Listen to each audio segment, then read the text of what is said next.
بسم اللہ الرحمن الرحیم۔ شروع اللہ کے نام سے جو بڑا مہربان نہایت رحم فرمائے۔ شبہ کا ازالہ کچھ یوں ہے، کسی نے بھیجا ہے اور عام سی بات ہے لیکن شاید بہت امپورٹنٹ بھی ہے۔ وہ یہ کہ انہوں نے یہ لکھا ہے کہ جب ہمیں اللہ پر یقین کامل ہے، یعنی اللہ جو چاہتے ہیں اللہ پاک وہی ہوتا ہے، یہ ہمارا دین ہے، ہمارا ماننا ہے کہ اللہ کی مرضی کے بغیر کوئی پتا بھی نہیں ہل سکتا۔ تو ان کا پوچھنا یہ ہے کہ جب یہ بات ہے کہ جو اللہ پاک چاہیں گے وہی ہوگا، تو پھر ہم اپنی زندگی کے راستوں کو بدلنا کیوں چاہتے ہیں؟ تعویذوں سے، وظیفوں سے، چلوں سے، مختلف دعاؤں سے، آج کل سوشل میڈیا کے اوپر بھی اتنے پڑھنے پڑھانے کی چیزیں آ رہی ہیں کہ یہ کریں اور امیر ہو جائیں اور وہ کریں تو شادی ہو جائے۔ اور تو جب انہوں نے یہ بھی لکھا ہے کہ شادیاں تو طے ہو جاتی ہیں، جوڑے تو اللہ پاک بناتے ہیں، تو جب جوڑے وہاں سے بن کے آتے ہیں اور وقت بھی مقرر ہوتا ہے تو پھر پریشانی کس بات کی؟ تو یہ انہوں نے کافی تفصیل سے، مطلب اسی سلسلے میں اور بھی تفصیل انہوں نے لکھی، تو لیکن لب لباب یہ ہے اس کا۔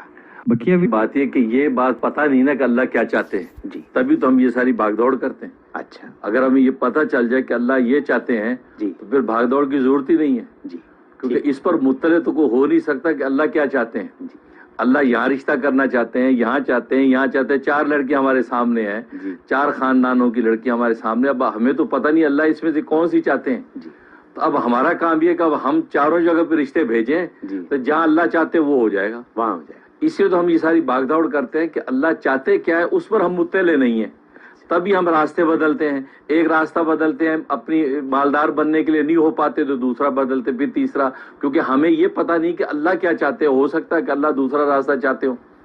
تو عدم اطلاع کی وجہ سے تو ساری بھاگ دوڑ ہے، لہٰذا یہ اعتراض ہی غلط ہے کہ یار اللہ جو چاہتے وہ ہو جائے گا، ہاتھ پہ ہاتھ رکھ کے بیٹھ جائیں۔ اور پھر دوسری بات یہ ہے کہ اصل میں دنیا میں رہتے ہوئے ہمیں جو ہے وہ تقدیر کے حوالے سے بات کرنے کی ضرورت ہی نہیں ہے۔ جی کیوں؟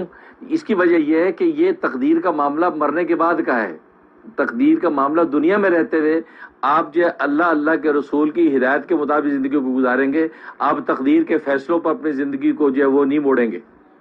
یہی وجہ ہے حضرت آدم علیہ السلام سے جو غلطی ہوئی، آپ نے پھل کھا لیا، تو دنیا میں آنے کے بعد آپ 350 سال روتے رہے، معافیاں مانگتے رہے، توبہ کرتے رہے، آہوزاری کرتے رہے، لیکن کہتے ہیں کہ جب آپ کا انتقال ہو گیا تو وفات کے بعد حضرت موسیٰ علیہ السلام کی ملاقات ہوئی حضرت آدم سے۔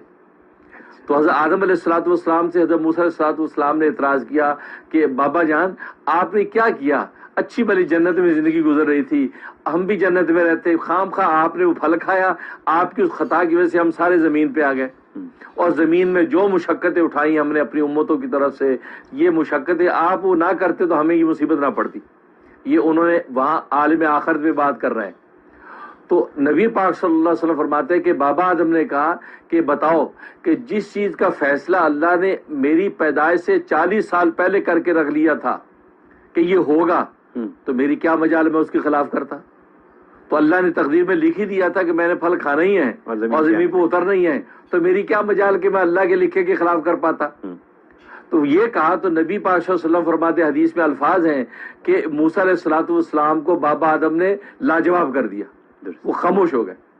تو معلوم یہ ہوا کہ تقدیر کا حوالہ زندگی میں ہم نہیں دے سکتے، زندگی کے بعد کے معاملات ہیں یہ۔